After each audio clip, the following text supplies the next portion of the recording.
Hey, good morning. Welcome to Hobby Evolution episode number 32. It is Tuesday. Can you believe it? The first day of September. Did have some mail come in yesterday. Received my Brooks Kieschnick game used bat. So I've basically doubled my game used bat collection over the last couple of weeks, getting some deals on players that I was interested in, like Kieschnick, Earl Cunningham, obviously.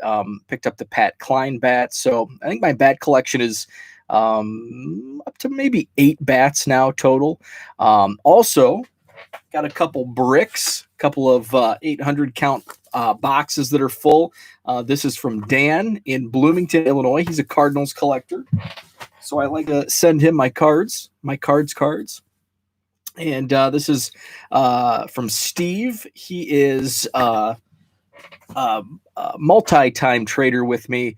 I send him Boston Red Sox cards. He's from a Facebook group and lives down in Tennessee. So I haven't counted those yet, but just based on the weight and the size of those boxes, probably around 1,500 cards, which would put me pretty close to 490,000 Cubs cards. So well on the way, and based on some trades in the works, should get pretty close, if not surpass the goal, the yearly goal, which is 500,000 Cubs cards by the end of this month. So that's exciting. Last year's goal was 400,000.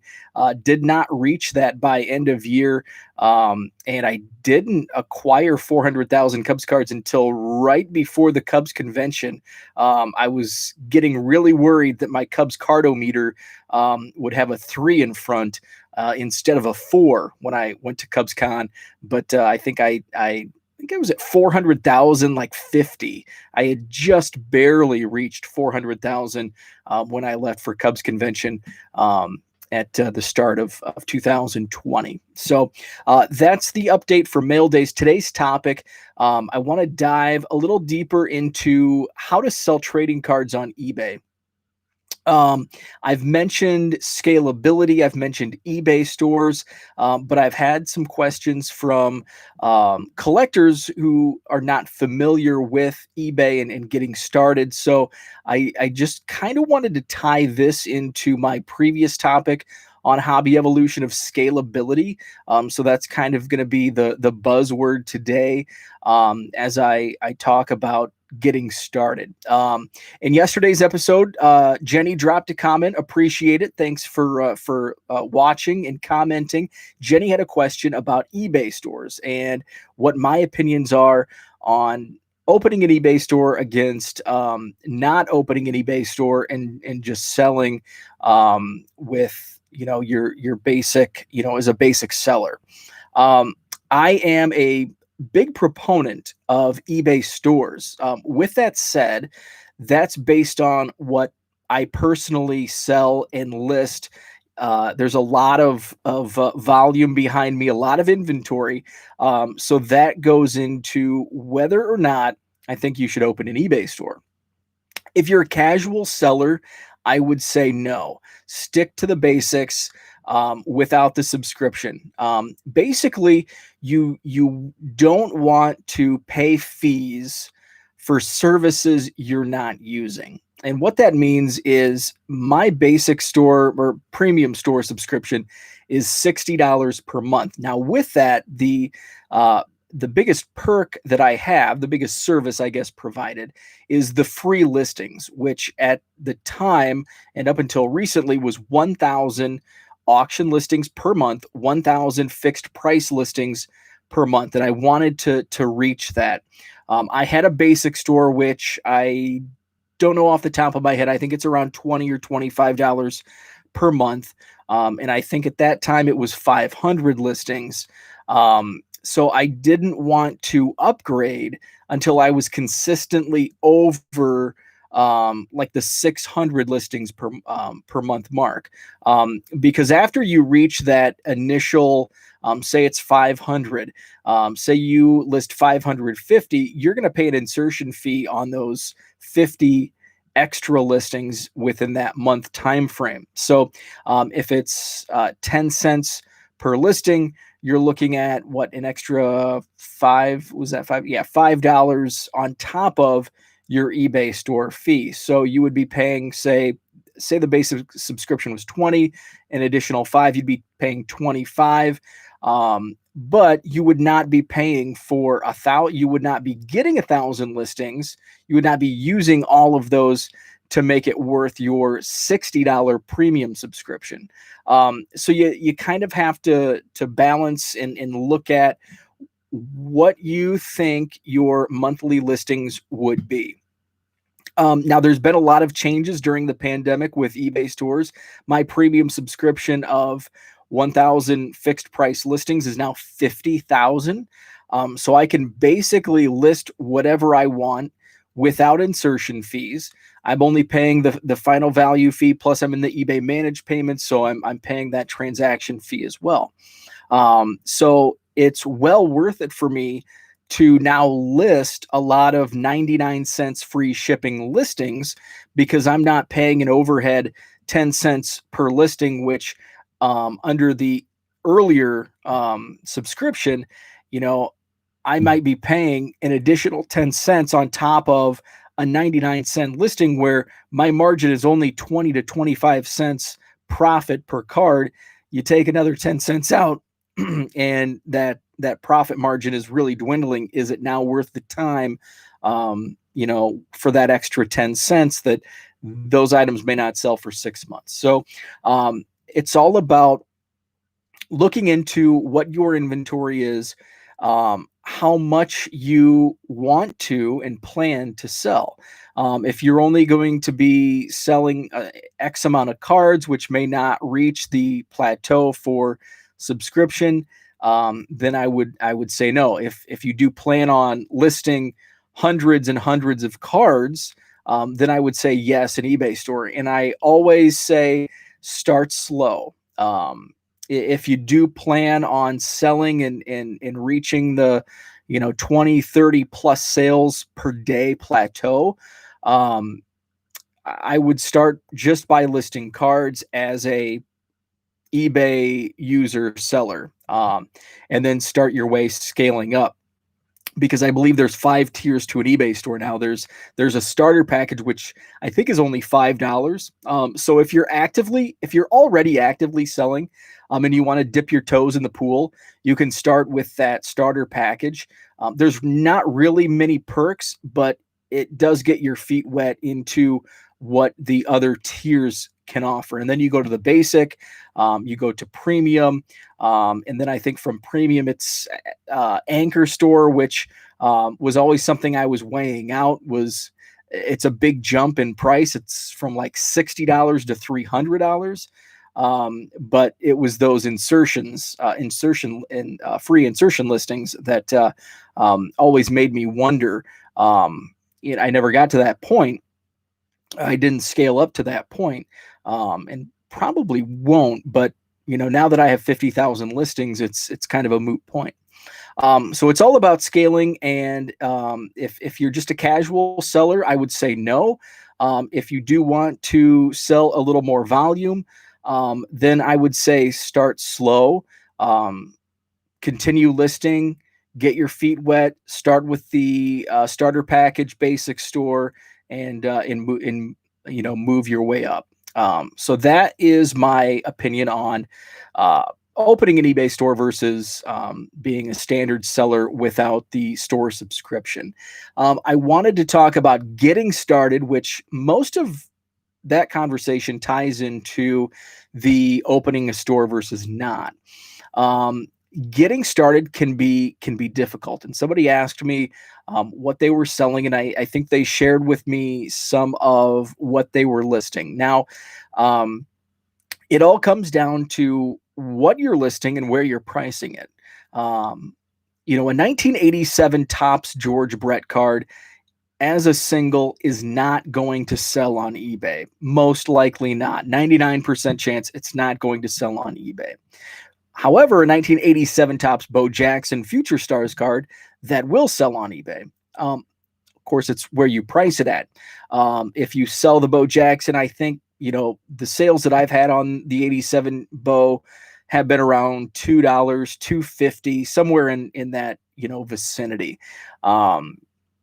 There is you can make money and you can sell junk wax era, as long as it's priced. It's going to be much cheaper than what it was 20, 30 years ago.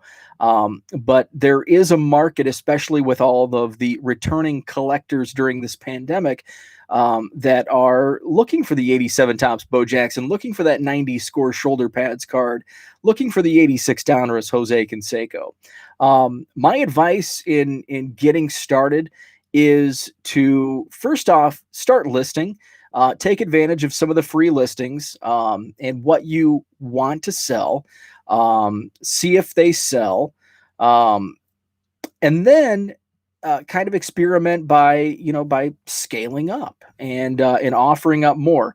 Like I said, there is a market for junk wax era if priced accordingly. And then you have to watch your costs. You don't want to sell 99 cents free shipping with limited inventory, or I'm paying 38 cents per stamped envelope. So, if you're buying from the post office and you're buying envelopes even in bulk from Costco, your overhead on stamped envelopes are going to be 57 to 58 cents per package. Then you're looking at your fees and you're making about a nickel profit on a 99-cent sale. But if you have volume and you're selling hundreds of those 99-cent scales, it might be worth it to you. Also look into going on eBay, looking for discounted stamps. And what I mean by discounted stamps are the old forever stamps or the 29-cent stamps, because if you can, because they're still good. If they're not, used, you can still use 29-cent postage. It's only worth 29 cents. If you tack it on to other old postage to make 55 cents, it still ships. And, you can save a lot of money that way. And that's, what it looks like there. That's a 4-cent stamp, a couple of 13-cent stamps, and a 25-cent stamp. So you can save money on postage on stamps by buying old postage, and that can cut about 20 cents off your overhead. So that's about all I have on that topic. It's kind of off the cuff, off the top of my head. I hope that answers the question on stores. On starting, it's really hard to narrow down the topic of getting started on eBay because each person is unique in their line of thinking and their inventory and what they plan to do. If you just want to get rid of cards and margin isn't, a big thing to you, maybe you have a bunch of junk wax era that you want to sell. It may not sell. It's basically junk wax era from 85 to 95. It's basically rookie cards that will sell. In a handful, 90 Topps Griffey will still sell at a pretty low rate, but it will move. But outside of rookies, not much else will sell from that time period. So you really have to look at your inventory, look at eBay sold listings, if you have the time to do that, because that's really where pricing comes down to. I can take a stack of cards and I pretty much know these are 99-cent cards. Sometimes I'm not into basketball, not really into football. So I was pulling, basketball stars a few weeks ago. And I just happened to look up I was going to list the basketball stars at 99 cents free shipping. I looked up one card and the last few sales were $15. It was a 96, 97 insert of Kevin Garnett. I ended up selling it for 12 or 13. And that was in my 99-cent pile. So sometimes a little research goes a long way and can make you a few extra bucks. If you have any specific questions, let me know, because it's really hard to paint a big picture because everybody is different. Everybody's sales are going to be different. Everybody's inventory is different. I try not to look at it from my point of view because I have about 2 million cards, and I have thousands and thousands of cards that I could list on eBay.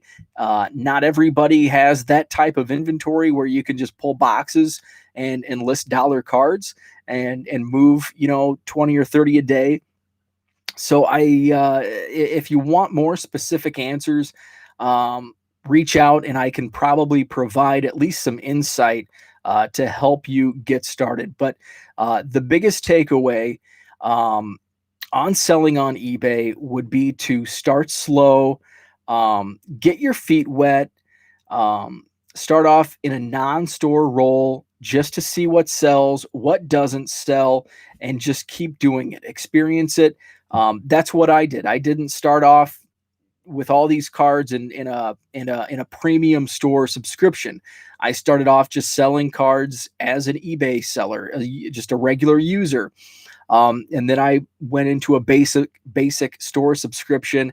Once I reached the part where I could make it over from a basic to a premium store, then I scaled up to a premium store subscription. I mentioned the 87 Topps Bo Jackson. Yeah, I think Zach Byrne, one of my trading buddies. He picked up an 87 Topps Bo Jackson from my eBay store.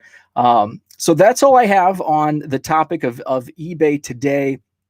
Again, if you have any questions, drop me a comment here or reach out to me on Twitter at 1 million Cubs. There are a few articles. I detail eBay store subscriptions on my website, 1millioncubs.com. There's also a review of the managed payments, which will go into effect for everybody within probably the next 6 months. So be prepared for that. And there's some other tips on selling cards as well. 1millioncubs.com. So Zach, and before we leave, yeah, Zach mentions here in the chat, plenty of buyers out there just like him. Couldn't afford some of those cards, those junk era cards back in the late 80s and early 90s. And now a lot of those collectors are returning. They have disposable income. They can buy those cards. Those cards have come down in prices. A Canseco rated rookie is no longer $100. That was well above my means as an 8-year-old in the height of the Bash Brothers era. So a lot of those cards come down in prices, and a lot of us children of the 80s and early 90s can now afford some of those rookie cards as well. So definitely a market for junk wax era, 80s and 90s. So that is out there. Thanks for tuning in on the docket tomorrow. I want to talk about numbers. 1 million in particular. It's a stupid number. 1 million. It is a stupid number. And I want to talk about that.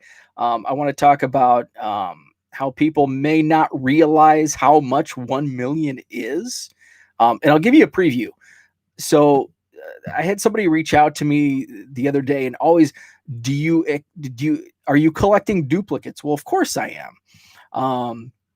First off, there's only about 200,000 unique Cubs cards in existence. So it's impossible for 1 million unique Cubs cards. But also think about this. Collecting 1 million of anything, okay, that's a huge number. And people don't realize how big 1 million is, okay? Take, for example, a dollar bill. It's not a lot, right? You probably have a few in your wallet.